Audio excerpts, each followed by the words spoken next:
Conor McGregor versus Michael Chandler is a fight that we've been wanting to see for some time now. It's probably the biggest fight that the UFC could actually make right now, to be honest with you. But I kind of wanted to talk about why this fight is not going to be competitive whatsoever. And there's a couple of reasons why, and I wanted to break down this fight a little bit. But here's why I think Conor McGregor destroys Michael Chandler.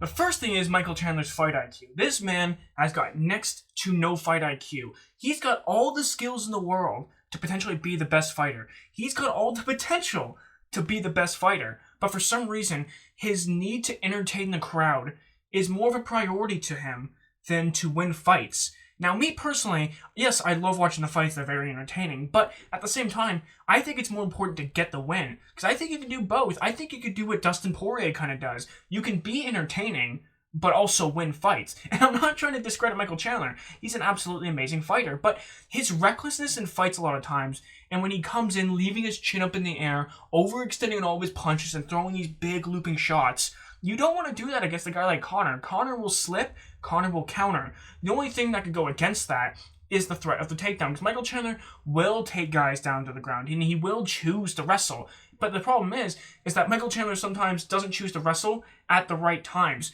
He did a better job of it against Dustin Poirier, I'll give him that. But if Conor McGregor's smart and he understands that Michael Chandler's most likely only gonna wrestle after he gets tagged a couple times, then Conor McGregor might come to realize that I can just slip and counter. That the takedowns aren't necessarily gonna come for no reason. Like, Michael Chandler only shot on Tony Ferguson after he got dropped.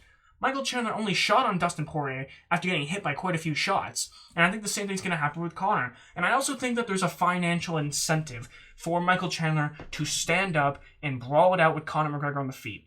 Because he could easily take down Conor and win by submission, or just grind his way out to a decision win, or potentially even a TKO late stoppage. But I don't really see that happening, because Michael Chandler wants to do what he can to make the most amount of money. Because think about this, you fight Conor McGregor, you want to do whatever you can to make the most amount of money in your big money fight, but you also don't really want to just make it a boring fight, because then fans will remember you for having a boring fight, and nobody's going to care about you. Nobody's going to want to watch you anymore. But Conor's style is also just suited to take on a guy like Michael Chandler. Like I mentioned before about the big swinging haymakers, Conor will counter those for sure with ease. And not only that, but Michael Chandler doesn't necessarily have the greatest chin, and neither of these guys have great cardio. And that kind of benefits Conor, because Conor's been coming up against a lot of guys recently who have really good cardio, so then he's had to try to force a quick knockout. Like Dustin Poirier, Nate Diaz, Khabib. These guys that he's been fighting have all had very exceptional cardio, so where Conor's had to try to rush a knockout, he doesn't necessarily have to do that against a guy like Michael Chandler, who also really tends to gas out after the first or second round.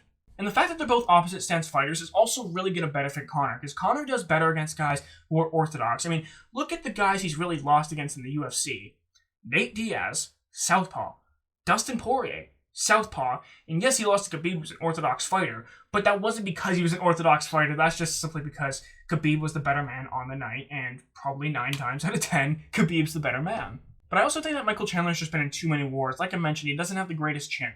Michael Chandler does have a lot of heart. Like, he will stay in the fight. It's just that he doesn't have the greatest chin. He gets wobbled and dropped in almost every single one of his fights. The only UFC fight that he's been in that where he hasn't been dropped was his Dan Hooker fight, and that's because that fight was about 2.5 minutes long.